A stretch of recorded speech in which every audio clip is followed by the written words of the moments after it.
Welcome to Guerrilla Radio, recorded November 19th, 2025. Well, more than 2 years into the current phase of Israel's erasure of Palestinian life, and there seems no stopping the genocide. But the worst of it is not our inability to stop the cruelty or arrest the criminality of the rogue state from Canada or the United States, or the many other places people march, boycott, and petition the conscience of their respective representatives. No, what's worse is the demonstrable fact our politicians, media figures, business and professional classes, military and police forces, and the courts are now and have from the beginning been actively aiding and abetting the slaughter. Yes, we're more than impotent in ending the horrors against Palestine.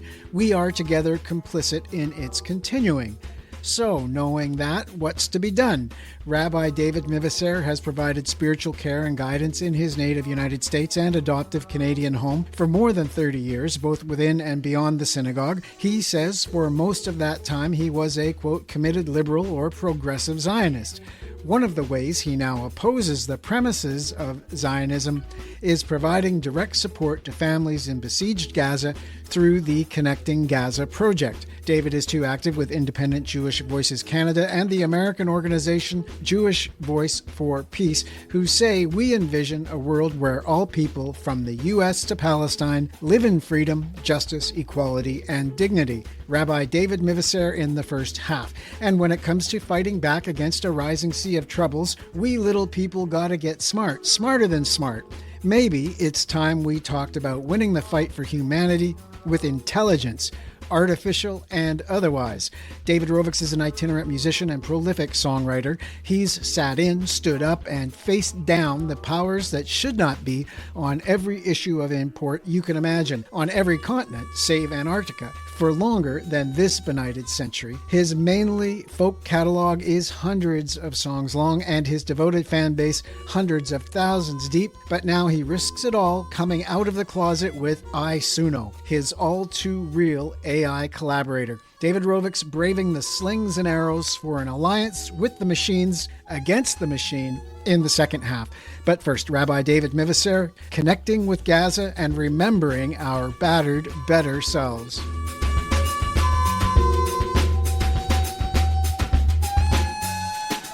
Welcome to the program, David. Thank you so much. Well, now, David, first, what is Connecting Gaza? So Connecting Gaza is a group of people, meaning now almost 100 people, who are directly supporting families in Gaza. And we're supporting them partially materially by sending money, which they absolutely need, like every single day, to buy essentials like food and even medicine, and now warm clothes.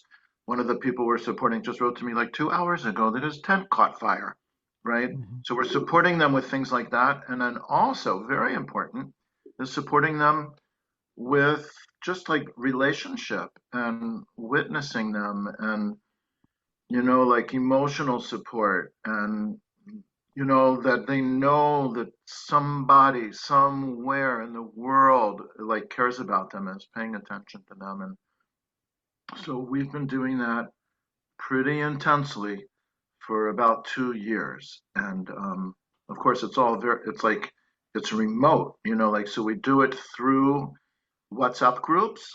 Like each person in Gaza has a WhatsApp group, and in the WhatsApp group, there's maybe like 10 or 12 people who are there for them.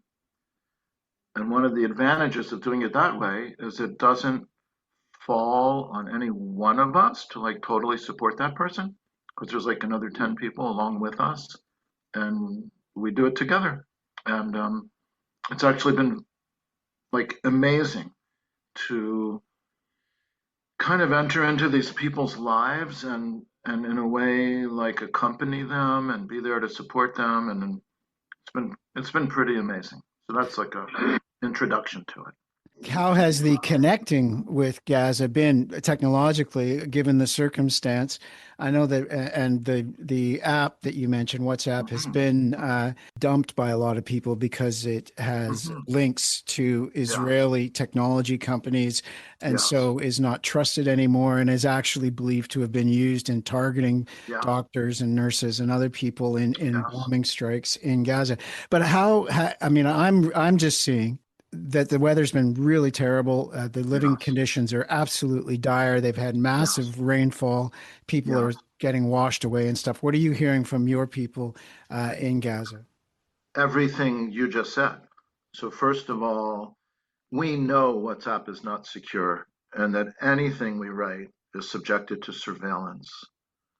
So we just know that, and everybody involved knows that. And the people there are so vulnerable in so many ways that, adding that element to it like doesn't actually matter that much. They're like they've been literally like getting bombed and shot at and everything else. So we all know that, and we're all using kind of our best judgment about how to be connected. Anyway, I mean, we could talk more about that if you want, but that's just, I would say we're not unaware. I was watching one of your videos just today, and you said something that really resonated with me in that video. You said, "My awareness of the Holocaust compels me to stand Yep, in solidarity with yep. Palestinians facing a genocide." David, have we transcended genocide, do you think, at this point? Is this a Holocaust? Is this the 21st century Holocaust in your view? Well, I think we could say that, yes. What you just quoted from me was testimony that I gave last week in a Canadian Senate hearing from the Canadian Senate Committee on Human Rights. So I just want to give that context to it. Like that's a thing that I got to say to a group of Canadian senators looking into this. And to even be able to speak to them is a breakthrough, right? I'm with an organization called Independent Jewish Voices Canada, and we've asked over and over again to be able to speak into the space, specifically in the Canadian Senate, where they're paying attention to issues that they label as anti-Semitism. I think that's highly questionable. We've never been able to get into a hearing until last week. And I'm just saying that because I think it's a sign that the tide may be changing. Things may be shifting in the political environment. Now, you asked me something else I haven't responded to, which is what are we hearing from the people there? It's just horrible. I mean, you're aware of this. Probably most people listening are aware that there really is no ceasefire.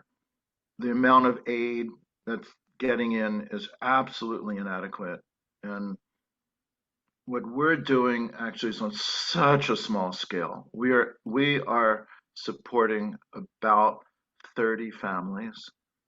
Also, just even reflecting on my awareness of the Holocaust, like I am very motivated to do this because I am so aware of people who were able to survive that genocide and that Holocaust because someone helped them. There was an extermination campaign going on that killed millions of people. And there were people, I'll just say, some Germans, some Poles, some Lithuanians, some Czechs, some Hungarians, some Russians, whatever, that they saw what was going on and they put themselves out to help someone.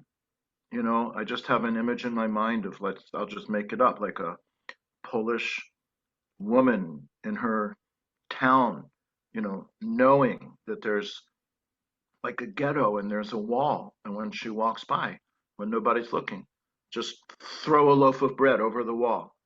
So the people trapped on the other side have a loaf of bread that they can eat that day.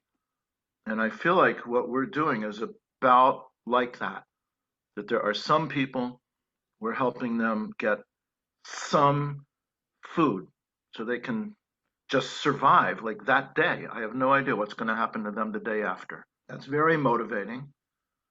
I feel a complete like ancestral karmic obligation to do this. And that's the material side of it. And then on another side, I know from the education I got as a very young person that after the concentration camps were liberated, they found scrawled on the walls, like next to some of the barracks, like if only someone knew. That makes me think it's so important for people, so these people in Gaza, to know somebody out there in the world at least knows what's going on with them. I can't stop what Israel's doing, Israel and its supporters. I can't stop it. Every single day. I just told you, I testified in a committee of the Canadian Senate. Like I've gone to so many protests. I've written so many letters.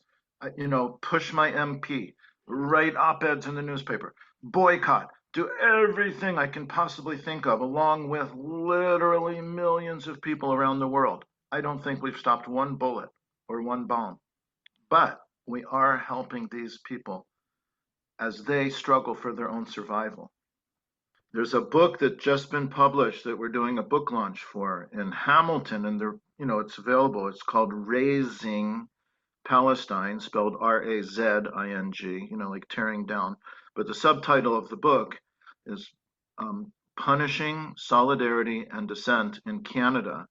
And it's a collection of like 20 chapters or articles written by people who have been attacked and doxxed and lost their jobs and lost, so much because of their solidarity and themselves being really attacked by Zionists who use state mechanisms and other kinds of influence to do that.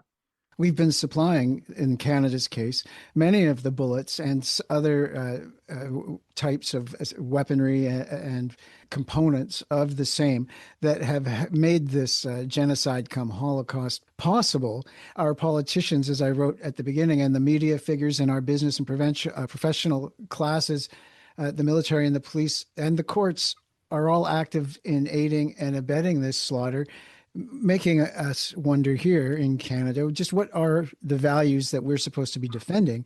In your line as a rabbi, someone that is concerned with the law and concerned with the spiritual aspects of being human and humanness, what guidance or reassurance can you offer those in our audience who wonder if we are still human and humane? Wow. Well, I think really that's up to each and every one of us to make our own determinations about ourselves and our own lives. Like that's what we can do something about and to act on it, to not, we can't help but being complicit because we are part of the society and part of the system. But each of us in our own ways can resist and push back and make a difference. And I think do not give up, right? Do not feel that you can't have an impact. Think out what can you do as yourself from your position, that you're in life. So many different things that we all can do, every one of us. I'd even say if anybody is wondering for themselves, what can they do? They could actually contact me and I'd be happy to engage with them and help them figure that out. So, as a rabbi and looking at it from a kind of human perspective, what can I say? Don't give up, don't give in. Figure out for yourself what can you do and do your best at doing that. And it does add up and have an impact. It's like the only thing that will. Nothing will change unless we do that. And when we do that, things do change. Well, if you've just tuned in, you're listening to Guerrilla Radio. I'm speaking today with Rabbi David Mivisar. David has provided spiritual care and guidance in his native United States, an adoptive Canadian home for more than 30 years, both within and beyond the synagogue. He says, for the most part, he has been a committed liberal or progressive Zionist, and he says he now opposes the premises of Zionism, as well as one of his expressions of the support for the people in Palestine is the Connecting Gaza project. I noticed, David, that the Connecting Gaza project doesn't enjoy tax exemption status.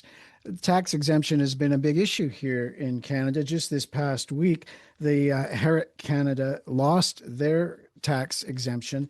They are the third Jewish fund, along with the Jewish National Fund and the Neiman Foundation, who have had their tax status revoked. Have you been following the reaction to this revocation or these revocations in the Jewish community here? Oh, yes, I have. I've also been involved. I was one of the four complainants close to 8 years ago who submitted the complaint to the CRA about the Jewish National Fund that took them about 7 years to process it. And then they did revoke the Jewish National Fund's charitable status, which the Jewish National Fund had consistently abused and violated for decades. And it had been reported on for decades. And the CRA never did anything about it. So you asked about the reaction. And you know what? I'm going to just take a little excursus here. I, I think we should stop talking about the Jewish community. I think that's a misnomer. I don't think that exists. There is no thing that is the Jewish community. There are a lot of Jews. We're not community with each other, right? So just I think it'd be better to use different language. So I think what you really mean is Zionists in Canada, some of whom are Jews, some of whom are not. So what I've seen since the CRA revoked Herut Canada's charitable status is a lot of people like MP Melissa Landsman, talking about this as if somehow there's a big anti-Jewish conspiracy. And now the government is like ganging up on the Jews and like taking away their charities. Poor Jews. The Jews need so much protection from this evil government. That's the kind of reaction that there is. When in fact, it took years for the CRA to deal with this properly and actually uphold their own regulations around charitable status, right? So you asked about the reaction. So the reaction among these Zionists is completely disingenuous, manipulative, pretense, like that they're the victims here, when actually they've been abusing, the charitable status for decades and decades. When you say that you oppose the premises of Zionism, what are those premises? Well, fundamentally, it's that, like, the Jewish people, well, here's the language that's actually been adopted into Canadian law. The Jewish people deserve their national self-determination, which is like a concept that is created. Wait a minute, I got to say this more clearly. Zionism says that the Jewish people have a right and deserve to have their own country in Palestine. I guess because of historical reasons that, of course, way back in ancient times, that's where our ancestors lived and came from, right? So that's what Zionism says, is that Jews have a right to have their own country there, despite the fact that that country was lived in by other people. And in order for the Jews to have our own country there, that we can take it away from them, dispossess them, destroy their homes, destroy their culture, drive them out, right? So I'm going to say some things you didn't ask me about. As a much younger person, I was very enamored with that idea. As a Jewish person growing up in the US, coming of age in the late 1960s, the idea that Jews could have our own country where we can live in our own culture, speak our language. Like, why am I speaking English? I'm not an English person. I'm a Jewish person, right? Even the calendar that we use, to say that, oh, now it's November. It's like, no, we have a Jewish calendar. Now it's Cheshvan, right? So many things. Like, oh, like we Jews should live in a Jewish country with a Jewish culture. That was so attractive to me and millions of other Jews. I really devoted myself to that. And when I describe myself as a liberal or progressive Zionist, I was always aware of how that disadvantaged and even oppressed Palestinians. And I always thought, oh, that's wrong. We shouldn't do that. And earlier in my life, I wanted to like live the whole rest of my life in Israel. And I would be part of making Israel a more just society so that, the Palestinian minority there would not be oppressed or disadvantaged. And that's really something I devoted myself to literally for decades of my life. And I'd say less than 10 years ago, seeing how things were going and also reading and learning more and being in relationship with more and more Palestinian people, I realized that the whole fundamental premise of the whole thing doesn't, it's like, it's unacceptable, that the whole thing would even happen. So I have to oppose it. For some time, I could have thought of myself as a non-Zionist, but after a while, I had to get to the point of being an anti-Zionist and actively try to oppose it and peel people away from it, and hopefully, God willing, one day end it so that all the people who live there can live together in equality. They can have what I would call one democratic state for all the people who live there. Nobody has to get hurt by ending the Jewish supremacist state of Israel if people can just live together as human beings with equality among all of them. So that's the direction that I'm trying to go in these days. I think the direction we need to move in is to even talk about a society based on equality. Part of that equality is that Palestinians would, of course, be able to come back to their homeland, you know?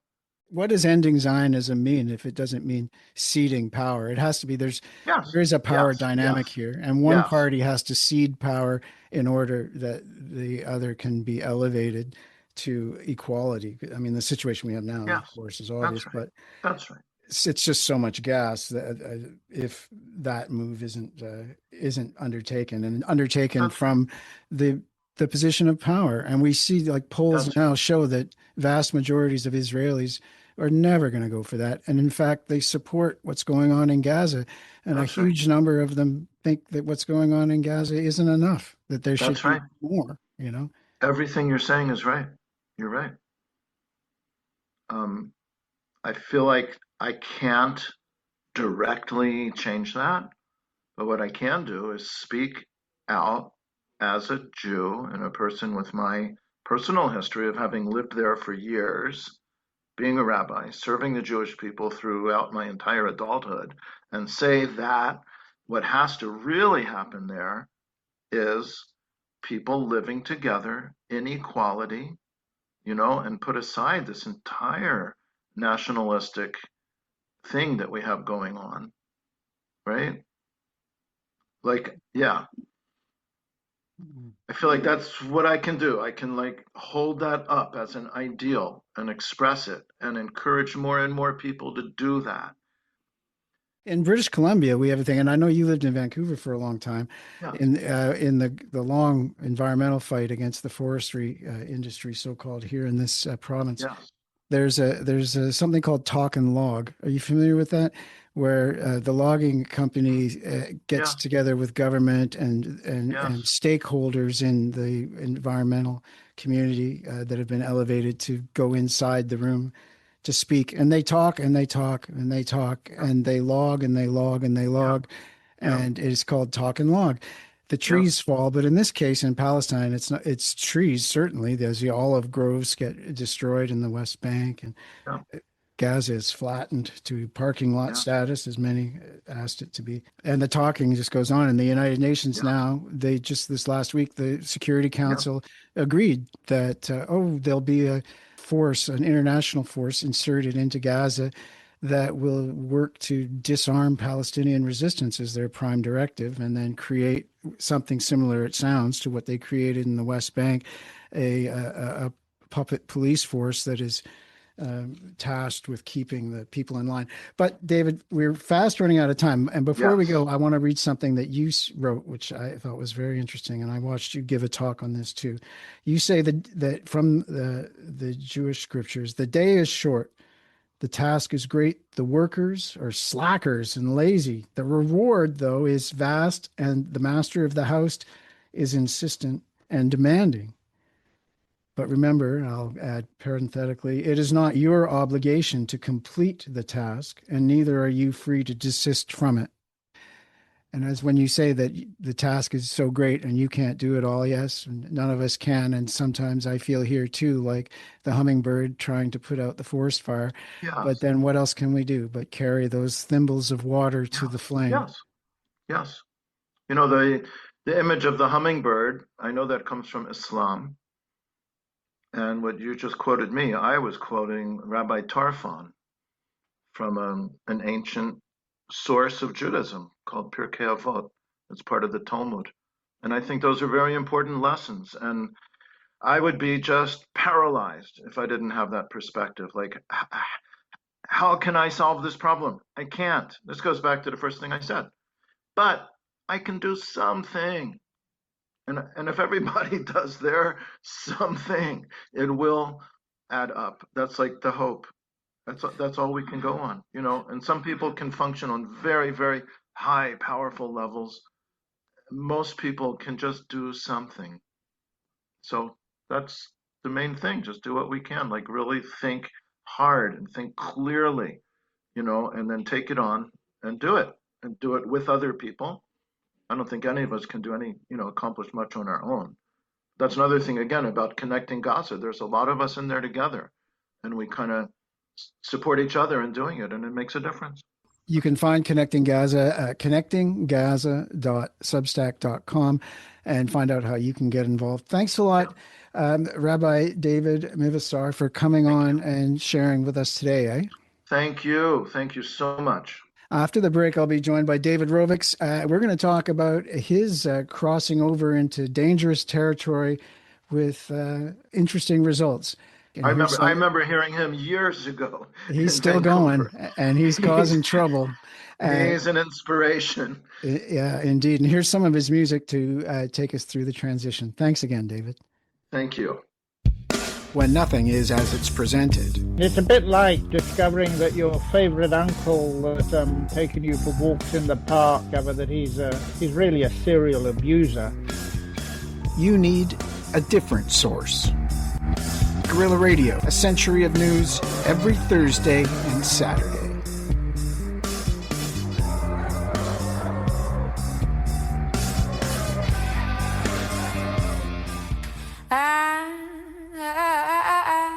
We're gonna have free daycare for all the kids. Freeze the rents and start the bids for contracts to build actually affordable housing by the transit in the middle of the metropolis, where from now on the transit is free. First we take New York City. First we take New York City. We're gonna tax the rich and make them pay, so the rest of us can manage to stay in the place where for so long, for so many, was the home for those who didn't have any. And then 90,000 people volunteered for Mamdani. First we take New York City.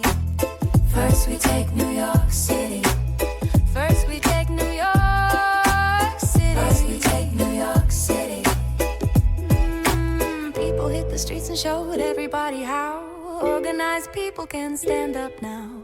Working together we can change the course. Cut the crap and go right to the source. Focus on the things that matter so much to the many. First we take New York City. First we take New York City. First we take New York City. First we take New York City.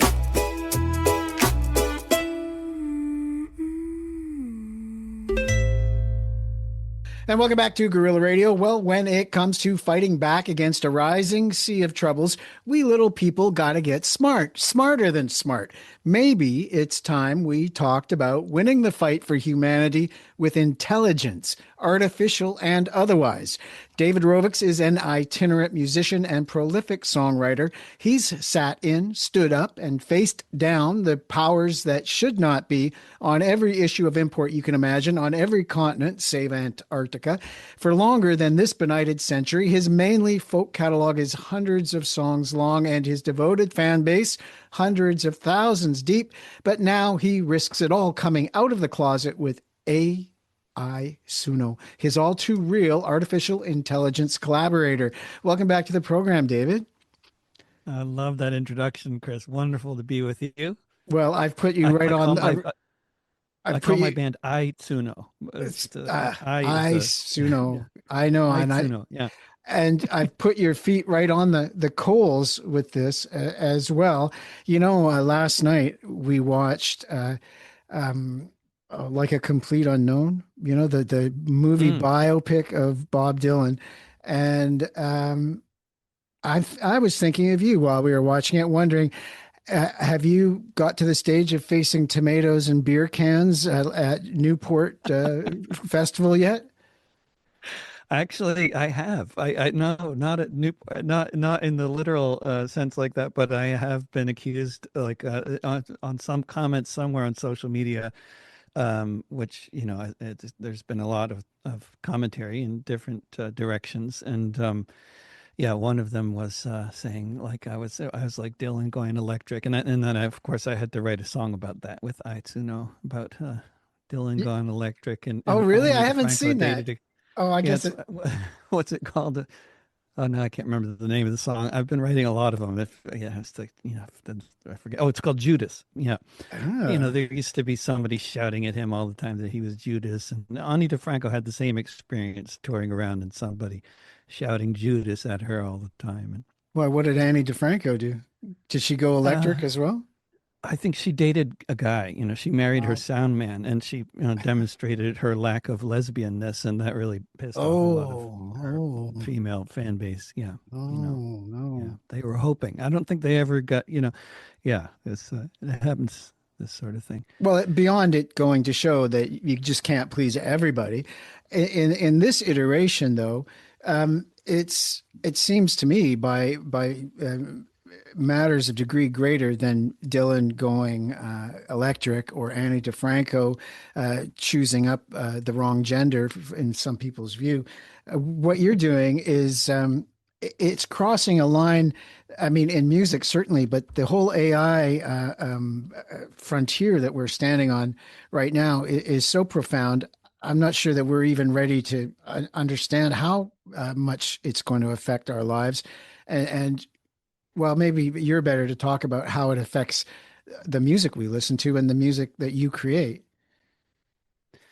Yeah, I mean, it's really, to say that it's a double-edged sword would be I guess an understatement, although it's a fairly accurate one, in terms of the danger and the power of this technology. I mean, there's no question about both its danger and its power, and the in terms of the disruptive nature of the technology for every industry that I can think of, and very much including for the arts, every aspect of the arts, music, theater.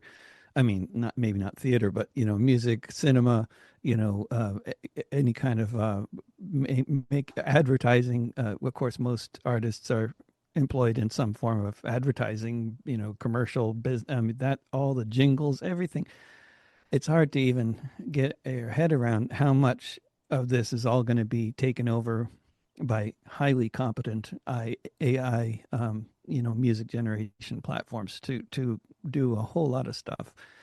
Maybe just everything, but certainly all the music, but and there's no way to overstate how disruptive that is, and how for all of us and in society generally, the future shock that I'm constantly exposing people to every time they hear these songs and realize that there's no humans involved with the performance. People are just completely blown away in both, positive and negative ways, because they can see just how powerful this and disruptive this technology is. But then when they give it a moment to stop, thinking about how disruptive it is, and which is certainly a good thing to think about, but once you realize that this technology is here, the genie's out of the bottle, it's not going away. Doesn't matter what the lawsuits are going to end up being. There's open source versions of this technology already out there. The record companies, understandably enough, want to put the genie back in the bottle, but they're not going to be able to do that. And I'm not saying it's a good thing, but it is here, and all this technology is here, and it's not going to go away. And it's amazing, and its uses for good are amazing. And when people hear these songs that I'm doing, and a lot of other stuff out there, but it helps a lot that I'm writing the lyrics and very much involved with the whole process of coming up with the music, most of which gets rejected along the way, before we get to anything good. But the technology is amazing, and when people hear it and they realize that this music is way past the Turing test, they wouldn't have had any idea if it was AI or human, and they're blown away. Well, And yeah. they should be. Well, I was just reading too. I mean, when you say not theater, I'm thinking, well, why not theater? I mean, who really? I mean, who needs playwrights? C.J. If it's Hop. live theater, I guess by definition we got human actors involved, right? But of course I go to a Wow. lot of theater where they call it musical theater, but they don't even have an orchestra. It's all and I'm prepared for that to change. I mean, we're in a new it's a whole new reality that I think a lot of us are in denial about.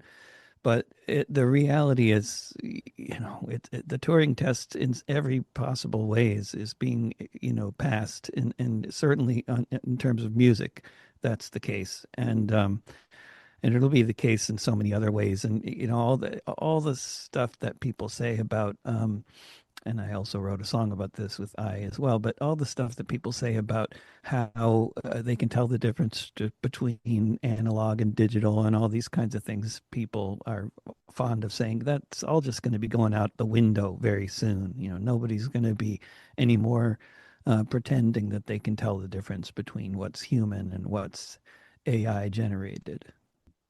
Well, if you've just tuned in, you're listening to Guerrilla Radio. I'm speaking today with David Rovics, and David's an itinerant musician and prolific songwriter. If you're listening to us and you kind of don't know what the hell we're talking about, good, because that's exactly where I am, and that's where I think a lot of people are. We're dealing with this crossover. David's new band, I don't know what to call it, I Suno. He's made several albums already. And David, when I get your through Substack, and David's got a site up at substack.com, David Rovics, that I got one of your songs, and it happened to be Amazon's Armies of Robots this time. And so I listened to it, and I thought, wow, this is really great. But I just assumed that it was somebody that you knew, that you liked, and you were helping get their stuff out. So I wrote to you and said, hey, David, can I talk to these people and get permission to use their song? Use their song. And I can't imagine what you must have thought when you read that. But that's how far out of the loop I am. Now, how, David, do you do it? Well, so I mean, your reaction is typical, actually, and Great. that's Thanks a lot. and this is, I mean, it is, which is wonderful. I mean, it just because that was my reaction to it when I first heard this stuff. I was like, blown away that this was at the production values. In my particular case, the first time I heard this technology in use, it was like I could tell that there was something off about it, and I could tell it was AI because I mean, the production values were amazing, but the lyrics just weren't good enough. Like, you could never imagine that any band in Nashville would have to record these lyrics, and I thought, well, what is going on here, and then I asked and discovered that this was somebody who had written lyrics that were not all that great. And probably their one instruction was country western, and it was probably suggested to them by the platform, I'm guessing. But I mean, in any case, you can write stuff with these platforms very easily, that is easily identifiable as AI slop, right? But if you're an artist using one of these platforms, whether you're a musician using a music generation platform, or a visual artist, or a filmmaker, or any number of different forms of art that you have some actual experience in, and you're working with one of these platforms. I mean, I don't want to just toot my own horn here. I'm sure there's lots of other people who've had the identical experience, but if you have some idea of what you're doing as a lyricist, and you have some idea of what you're doing in terms of what you want to get out of those lyrics, what style of music is going to work for them, and what instruments, and what pace, and you can give, it's like vibe coding except with music. You can speak English to these platforms in your prompts, and explain the style. So I mean, with a lot of this stuff, it's something like newgrass, what newgrass chanson skiffle with a dark modal sound, and satirical vibes. I mean, it'll be those kinds of prompts, and it will be all sorts of different styles and instruments, but that's the kind of, and then you, unlike with a human band, which will often come up with some really good interpretation for your lyrics right away, because the AI isn't like that, and so it'll often be a bunch of stuff that sounds really bad, 10, 20, 30 times, and then until at some point it really nails it. And, as it is with this technology now, eventually it will really nail it. And then, I mean, look. So it comes back to you. It comes back to you with version A, and you listen and go, no, no, no, and then you prompt and say, no, no, I didn't mean that. I meant this, and then it'll keep cycling through until it finds something, or does it just do that on its own? It's like I'm not. I mean, there are ways to actually do remixes of a particular version, and then But what I find is that as it kind of gets the prompts refined, it starts to come up with the same kind of thing, or a couple different categories of the same kind of thing, and then I refine the prompts further. But yeah, it's basically a process of changing the prompts a bit, changing the lyrics a bit, editing them a bit, changing the spacing, because it pays a lot of attention to spacing and how to form choruses and stuff based on how you're typing it out, whether it's 2 lines or 1 line per, this kind of thing. And that's where it gets its meter from, and its rhyming pattern.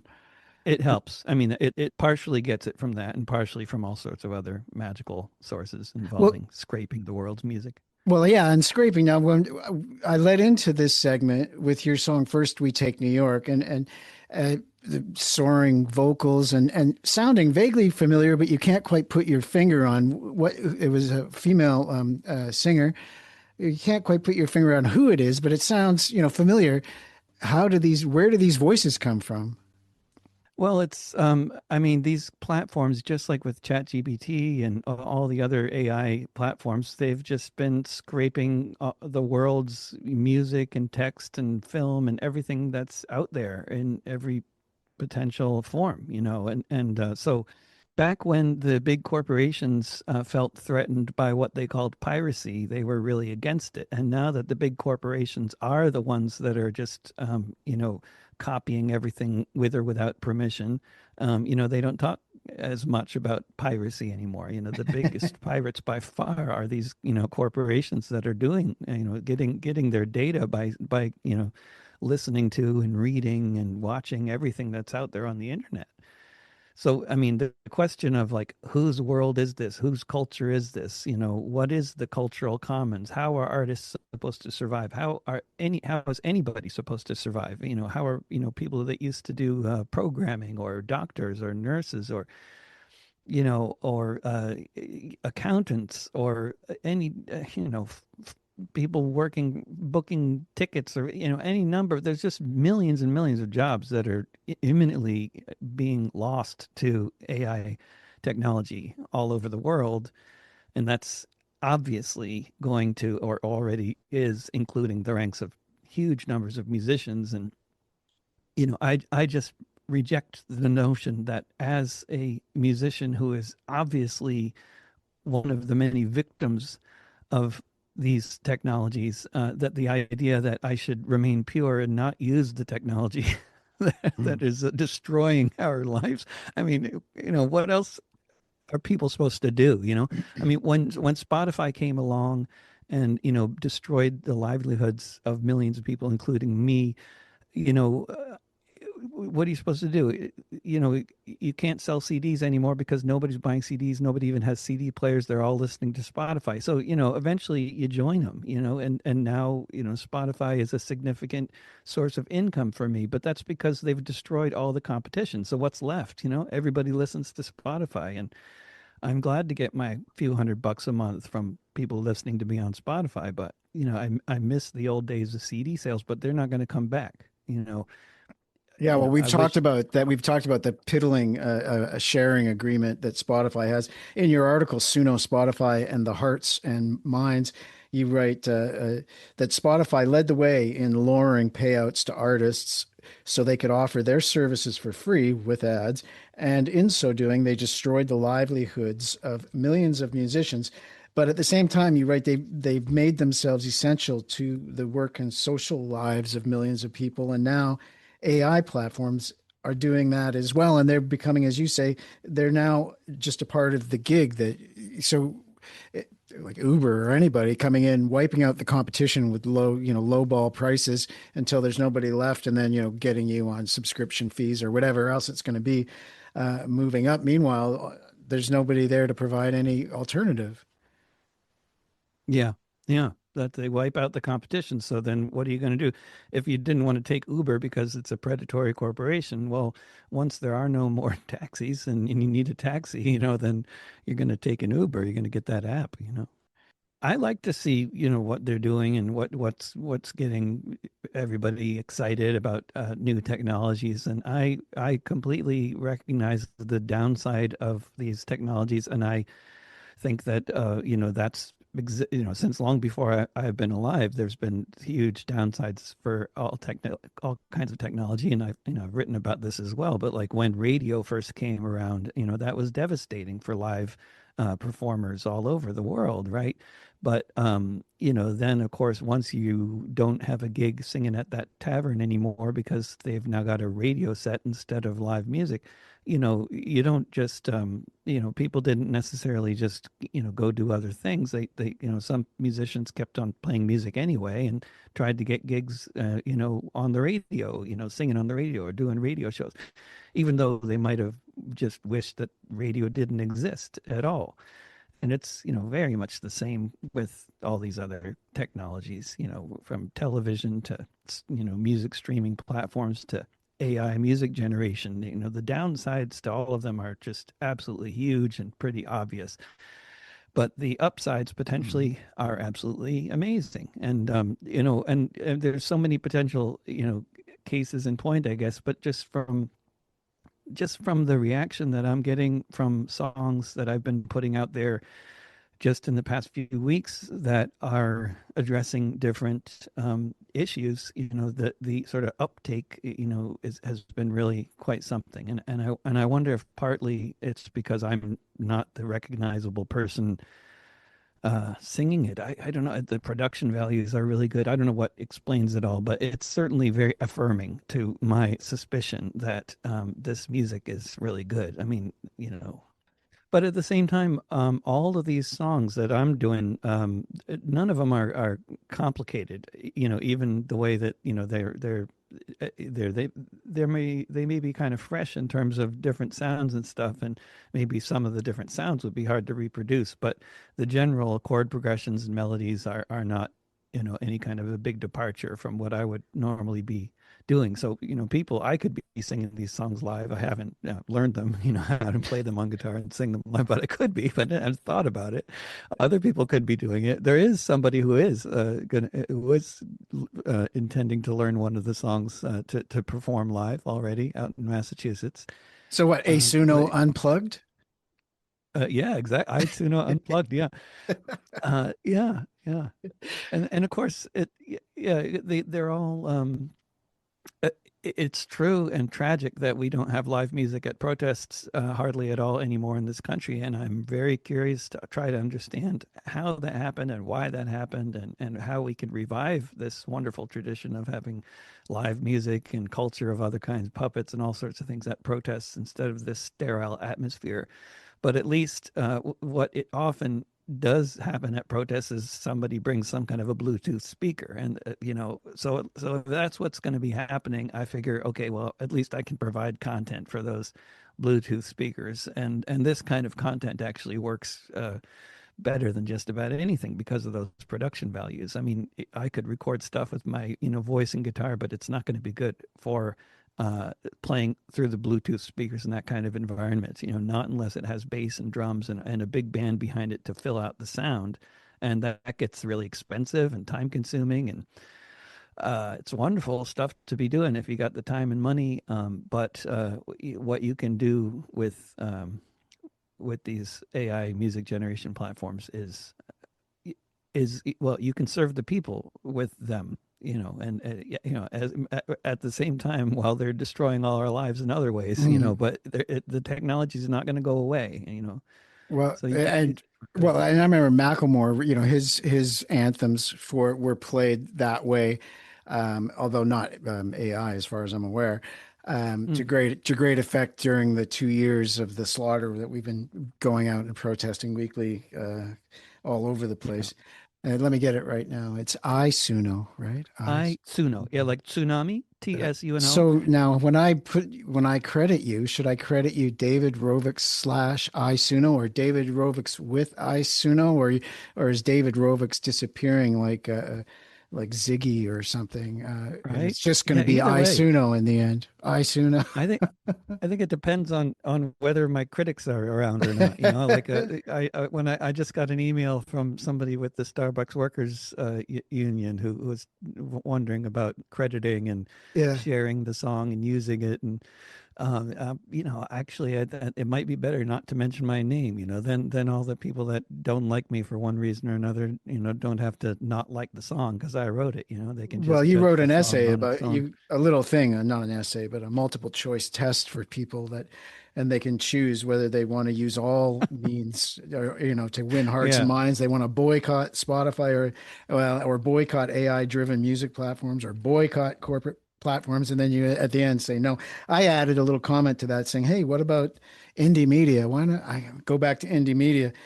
David, we're And that's fast a good running out. idea too. We're fast. Do you remember that at the 2000s and that it was so great, and then poof, it was gone. And then Um, came Facebook and what yeah, the term that Cory Doctorow uses. I'm not sure if we can. It's a yeah, podcast or shitify, radio. Yeah, shitify. enshittification. Yeah, Yeah. which me and Aitsuna wrote a song about as well, called enshittification. Well, now you've got your albums out. How do people listen to them? How do they find them? And they can make up their own mind whether I Suno is worth it. I think they're fantastic songs. They're really great. And not to say that all your other stuff isn't great, but it's like David goes to Vegas or something. I'm having so much fun singing as a female, and also with Yeah. experimenting with so many different styles that I normally don't have access to. Instruments that I don't have and don't know anybody who plays. Yeah, it's a blast. It's Yeah, at amazing. davidrovics.com/I-Suno, or if they look for I-Suno on, we're on the various And streaming I platforms. is spelt AI, cheekily, a capital A, small I, T yeah, S which U is N O, I incidentally, I Suno. mean, and the name is a Japanese female's name. I know, that's what I thought at Yeah, first, because I knew an and Aya, Suno too. a Japanese girl named Aya, and it was like, oh, I just thought that's what it was. And I know you've got connections to Japan, so I assumed that you Yeah. were. I don't know what I thought. It was What should just I? I don't know why she's Japanese, but that's just how it. I mean, It I know works. that I wanted to sing with the voice of a female because I've been singing in the voice of a male for 50 years or whatever it is, and Well, you sing it's with Kamala fun to. too, though. I mean, that's doing backup vocals, but Yeah, right. But does this just mean that being Kamala is the out of main. work now? Well, I Has mean, the I AI haven't put been Kamala? writing a lot on my with me and Kamala and Chet. There's definitely musicians out there who I'm used to Oh doing a lot no. of remote And Chet collaboration too. with, who are Yeah. like feeling neglected, and Oh no. I need to get back to Well, writing and you are playing. starting to remind me of Bob Dylan. Jesus. Well, okay, David. It's an obsessive kind of thing, though. You discover something new. I mean, when I first discovered Angry Birds, I did nothing but play Angry Birds for 3 months. So, this eventually it calmed down, and this will too, Well, I think. so what shall I play us out with then? Oh, let's see. Let's see what. Gosh. What, Judas or something? Oh, Judas. Oh, there we go. Judas. Yeah, Judas? yeah. Okay. In deference to Bob Dylan past and Yeah, since we keep on mentioning Bob, yeah. yeah. Well, that movie. It was not a bad movie actually, but It was yeah. very good, I thought. I mean, Yeah. I reviewed it before I saw it because I was kind of expecting it to be not very good. But it was better than I thought. But what I thought in the first place was if they don't really go into the context, the whole scene that was surrounding him, Right. you won't be able to understand the guy. But Yeah. they did a pretty good job of that. You'd have to understand Better than I thought. Edward Norton's Pete Seeger with that long was face, and it just said it all. The whole hopes and dreams of the folk revival and going down the tube as Bob strums the first chords electric. And they didn't go into the band though, Robbie Robertson and all that. They just kind of stopped the story there before that happened. But I was a little disappointed not to see the band show up, but I guess that would have been too much. I mean, the whole thing that interested me about the movie in the first place was just the sort of showing the Greenwich Village folk scene in the early '60s, which is what I understood it was going to do anyway. I think that did better than I thought. That film from a few years ago about Llewellyn or something, the guy that was Bob Dylan that never happened. Really good. That was great, and I thought it really showed the Greenwich of the time. That was really rich. Yeah, and the character that it was fashioned after, at least what I heard, was Dave Van Ronk.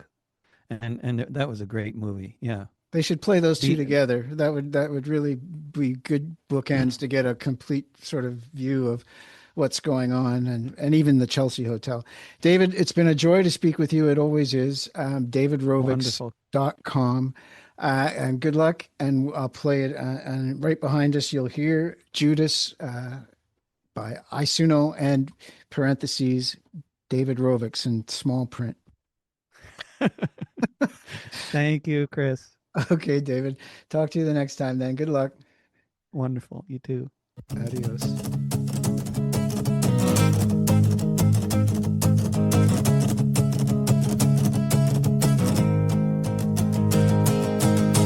You're allowed to do certain things, then watch the trouble it brings. If you don't stay where you're supposed to be, you want to learn to sing like me. If you want to give your damn music away, be careful of the tools with which you play. One moment you're riding a chariot, the next your Judas is scarier. Oh, Dylan went electric, honey dated a guy, but I'm the brand new Judas, singing with AI. What crazy notion made me think I should try to communicate however I could, that maybe a different sound might find lost souls in the dark of night. Listen to the critics growing shrill. If they were thinking straight, they'd chill. I'm one of the laughing Buddhas, but you can call me Judas. Oh, Dylan went electric, honey dated a guy, but I'm the brand new Judas, singing with AI. The end of the world is surely nigh, now that we can sing with AI. The newest trend you love to hate, but babe, I wasn't looking for a date. You do your thing, I'll do mine. What were they saying with number 9? I know the secret of this old game. In Judas' name. Dylan went electric, honey dated a guy, but I'm the brand new Judas, singing with AI. Yeah, Dylan went electric, honey dated a guy, but I'm the brand new Judas, singing with AI.